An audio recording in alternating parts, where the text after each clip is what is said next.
Hi, welcome to Pennsylvania Newsmakers, and as always, thanks for watching. Well, a state judge has upheld the controversial photo ID law, but the controversy continues, and then a timely wellness update following these words. This is Pennsylvania Newsmakers, a fast-paced, unrehearsed weekly discussion with and about the leaders who shape your world. And now, here's your host, Terry Madonna. Hi, welcome back to the program. Well, after a 3-week hiatus for the successful Olympics, successful because we won all the medals, or I should say most of the medals, we're back on WGAL. Of course, we've had, shows replayed on the other markets throughout the state. And I'll tell you what, I don't remember a controversy that has engendered more debate and more bitterness and more national coverage in decades than our controversial photo ID law, and I couldn't have two better guests to talk about this. Two of the state's leading reporters, they've been covering this story for what must appear like years to them, but it's more likely weeks.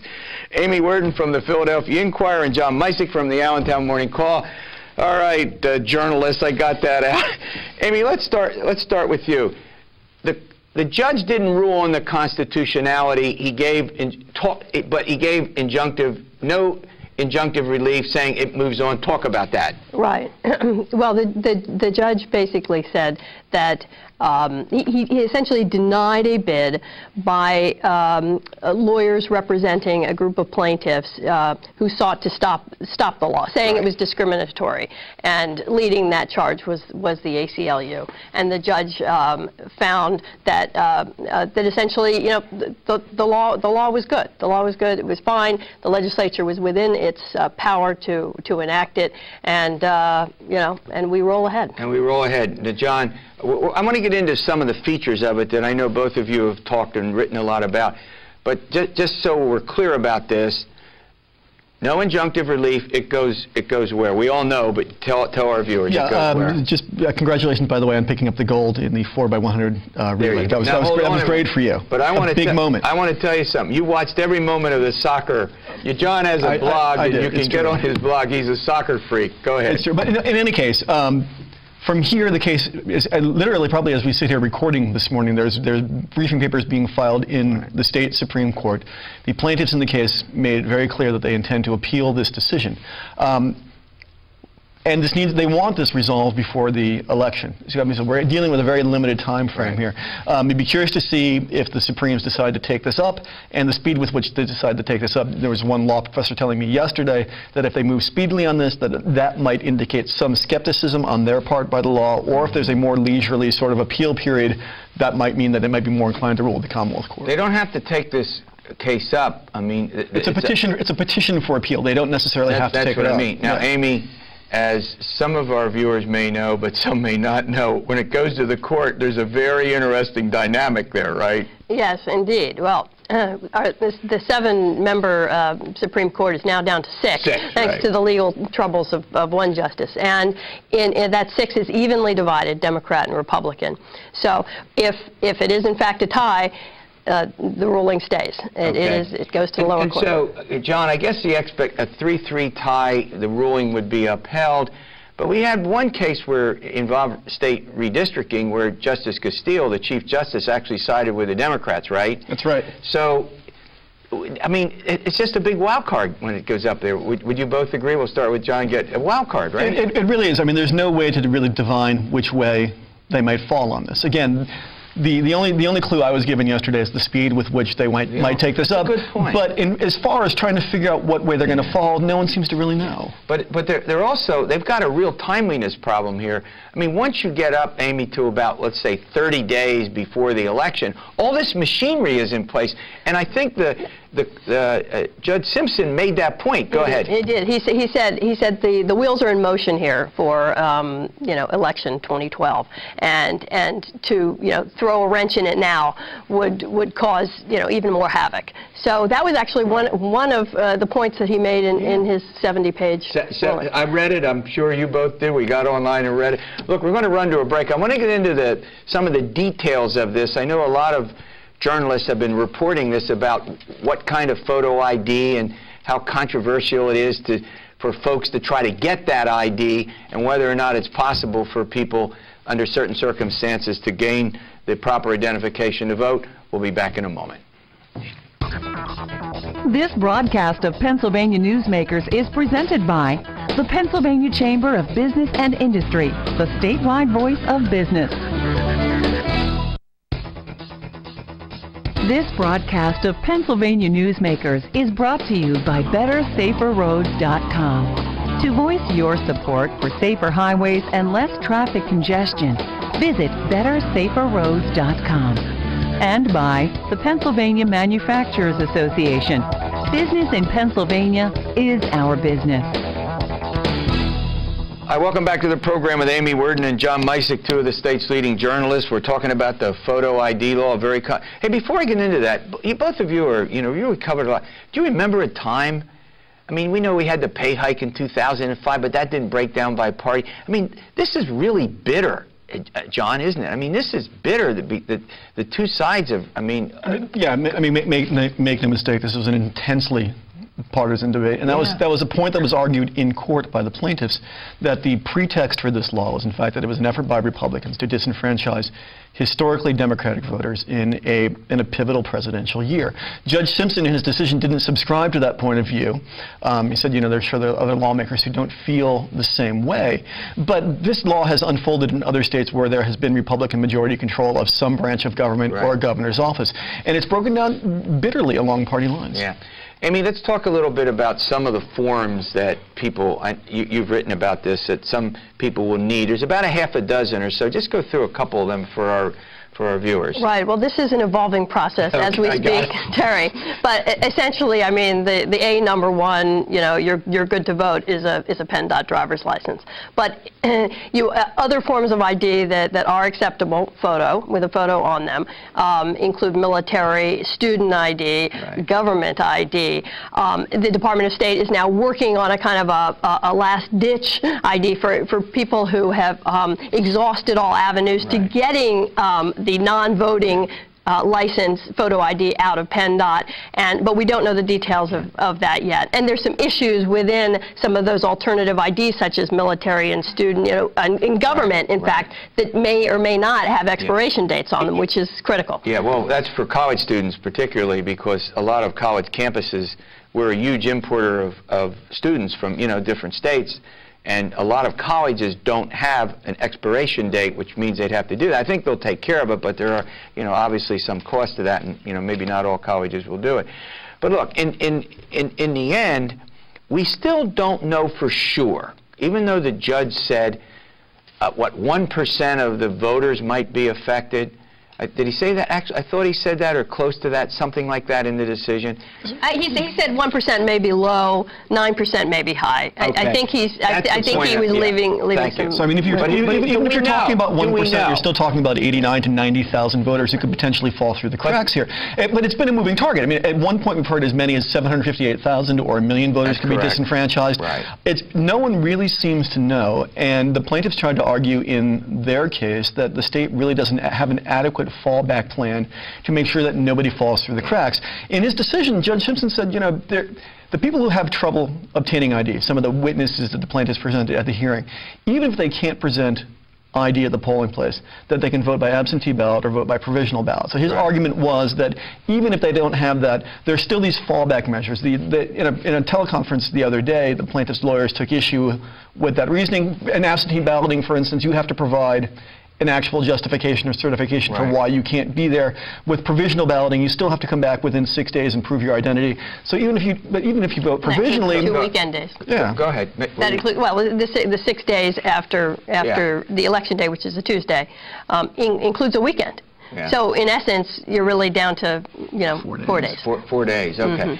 But if you but if you don't have the proper form of ID and you're having trouble and you're voting provisionally, will your vote count in the end anyway? There's a lot. It's an open question. So before we leave this topic, we really, there's still these unknowns about how many people will not be able to vote because of the law. I think we all agree. No one knows. Go ahead. You want to add something? No one knows for sure. The second thing is. Will it affect the outcome of the election? Maybe that's not as important a question as whether everybody should have the right to vote. And in all candor, I have to tell our viewers, I co-authored a column in which I indicated didn't favor this particular law. You can have photo ID, you can have all sorts of IDs. This one seemed a bit too restrictive. And we did have a first-time voter ID book on the law. Now, if you vote the first time, you need to require some ID. It wasn't a photo ID. Am I right about that, Amy? Right, correct. And was there any controversy over that when it passed? I don't remember no, any. I don't remember it either. You covered it? No. All right. But I think we're talking about those who are affected are the longest vote. The people with the longest voting records who have been going to the same polling place for 50 years. I mean, years. the star witness and the lead plaintiff in this case is a woman called Vivian Applewhite from Philadelphia, who's 93 years old. Right. Cast her first ballot for FDR back in the World War II era. Has not missed but won a single election until now, and could potentially be turned away on election day. Yeah. So in the end, in summary, before I let you go, goes to the Supreme Court. We're not sure whether A, the court will take up the case. 2, if they take it up, can they do it before the election? Is that also at least a possibility? It is theoretically possible. Theoretically possible. And just to be what folks wanted, and the judge didn't rule on the constitutionality, final question, they literally wanted a stay. Forget this election, use the old methods. Going forward, maybe then, they look at the substance of the ID law. Is that right, Amy? Yeah, but that's still an option now. This was only a preliminary injunction, and they could move for a final injunction after the election. At which point we will know what kind of impact they can look at the result. If there are in fact thousands of people turned away at the polls, that will play into their petition for a permanent injunction against this. Now you cover the legislature. Both of you have been doing this a long time. You don't think there's much possibility the legislature on its own will revisit this, given the control by, not a criticism, just control by one party. They passed it, the governor signed it. Not likely unless to be. Unless the predictions of complete carnage come true on election day, then no. Okay. All right, great update. All right, senior, what are we talking about? Senior wellness, an important topic. Given we're talking about senior citizens and Medicare, we're going to get with our folks from Highmark and talk about wellness, an important topic, after we pay some bills. This broadcast of Pennsylvania Newsmakers is brought to you by Pennsylvania Credit Union Association. Pennsylvania Credit Unions, where people are worth more than money. To find a credit union that is right for you, check out ibelong.org.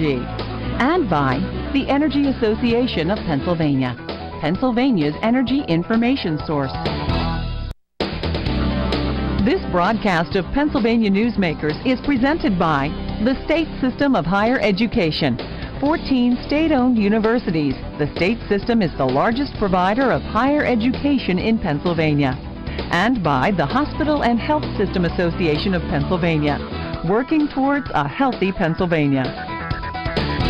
Hi, welcome back to the program. Well, this couldn't be a better time to talk about senior wellness with all the discussions about Medicare in the presidential campaign. Joining me is Dr. Judith Black. She's the medical director of senior markets at Highmark and Christine Heasley. She is the manager of health equity and quality services at Highmark. We do this periodically. We bring the folks in from Highmark, and they help us understand a lot of important medical needs and concerns. Dr. Black, let's talk to me. Talk about the senior citizens. You reach a certain point in your life, how you do these checkups and why wellness is important cannot be overemphasized enough. Am I right or am I wrong about that? Oh, you're absolutely right, Terry. And one of the areas with the new law is the annual wellness visit that's available to all seniors. And last year, only 10% of seniors really took advantage of the annual wellness visit. And it's not an exam, but it's going in and talking to your doctor about, and they will be asking you questions about, have you had falls, what are you doing for physical activity, and even something that most people won't mention is if they're having bladder accidents. So it focuses on things that you don't usually talk about, and things that are very common, like the flu vaccine. Right. And a lot of seniors don't get it. Yeah, I mean, I just went in recently, and the doctor once said, did you have this vaccine, that vaccine? I even got a pneumonia vaccine. I think, I can't remember what I did, but you're right about that. I mean, that's something we don't think about. And now, we always say you get to a certain age, you should have a annual checkup anyway, right? Right, but this checkup is different. The old checkup used to be a complete physical exam. Right. And we found in the medical profession that that really doesn't help in helping seniors live longer better. Wow. But what does help, if you do the annual wellness and you get a prescription for what you need to do individually for prevention. I see what you mean. That's a good point. Now, seniors need to take advantage of this benefit, right? Right. Talk about that a bit. Besides this annual wellness exam, which is a new benefit under Medicare, it's important that they know too that pneumonia vaccination and a flu vaccination is also free under Medicare. Right. And adults 65 and older are really the hardest hit with flu and have the highest risk for complications. We see that with our vaccination rates that we see health disparities in our data, that many of our minority members are not receiving their flu shots. And Highmark's working hard to get the word out that everyone over the age of 6 months should get a flu vaccine this upcoming season. I get one. Good. Every year. Good. Everyone over the age of 6 months really should, but especially at high risk are our seniors, African Americans, and Hispanics. Yeah, and I'm a little obsessing now about West Nile virus, so I'm very careful talking about seniors and things that can...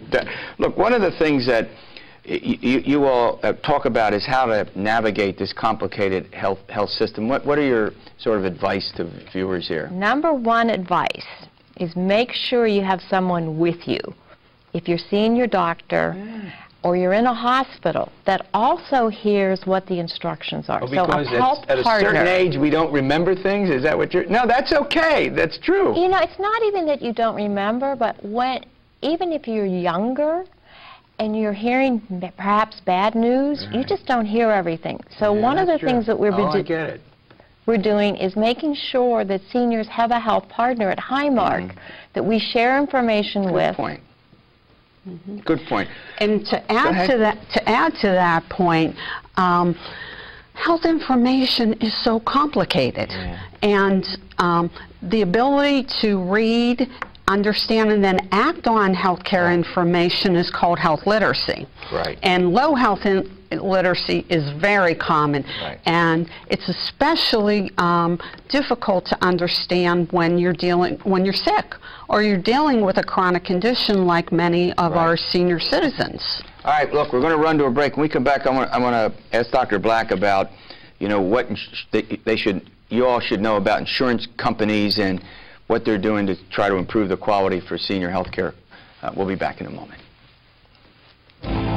This broadcast of Pennsylvania Newsmakers is presented by Highmark Blue Shield, changing the way health plans work for business with a variety of plan options for employers and more choices for employees. Information is available at highmark.com. Have a greater hand in your company's health. And by the Pennsylvania Healthcare Association, the future of long-term care. Welcome back to the program. Well, we're doing a timely topic, senior wellness update here, given all the discussions about Medicare. We're not going into the complexities of the debate over the presidential election, but we are talking about how important this is. And Dr. Black, healthcare insurance companies are vividly aware, I think, of the need to pay deeper and heavier concern, if that's the right way to put it, with healthcare for seniors. Describe that a bit for me. Well, one of the things that we're trying to do is have available to our senior health coaches that are available 24 hours a day that seniors can call with questions about how to navigate the healthcare system, and also if they have a chronic disease to make sure they're getting the care they need. Another area, and this is across the country, not just with insurers but with Medicare, is working to reduce hospital readmissions. Right. Patient safety. And we've had a program working with hospitals for a number of years now to improve quality, to reduce infections, and also working to reduce unnecessary And we're doing better readmissions. at that in this state, aren't we? We are doing better. Yeah, I mean, we have hospital association folks on, and and plus there's a statewide body that checks on that. Go ahead. We are doing better, but there's still a lot of room for improvement, particularly with readmissions, because there are parts of Pennsylvania where our readmission rates are much higher than other parts of the country. And they should be. Yes. All right, let's talk a little bit about you all at Highmark have a big wellness event. Describe. Right. Yeah. To recognize the importance of our seniors' wellness, Highmark is offering a free informational event on Thursday, September 20th from 10 a.m. to 3 p.m. at our Highmark Direct store in Mechanicsburg. And we will have experts on site that will talk about many of the topics we already touched on today, including how to get the most out of your doctor's visit, medication management. We will have pharmacists on site so that seniors can sit down and meet with them one-on-one. And we're encouraged. Is this for anybody? For any seniors. Any seniors. That's what I mean. You don't have to be covered currently by your insurance, Correct. But anybody can show up. Okay. And we're encouraging them to bring their medications so that they can review them. And besides that, vision screenings will be available, and information on nutrition, physical activity, Medicare, living wills, dental care, and pretty comprehensive. It is. It's going to be a really fun event, and for additional information or registration, seniors can call 717-302-3853, and we're real excited about the event. Okay, and I'm sorry, Terry, if I can mention one other thing. Go ahead. I had talked about the get the most out of your doctor's visit, and if I can leave you with one thought, don't ever leave your physician's office without the answers to 3 simple questions. And number 1 is, what is my problem? Number 2 is, what do I need to do to get better? And number 3 is, why is it important for me to do this? Okay. Hey, look, this is a great update, and as I said, an extraordinarily timely topic. All right, thanks for watching this edition of Pennsylvania Newsmakers, and I always end this way. Stay well, and we'll see you next week.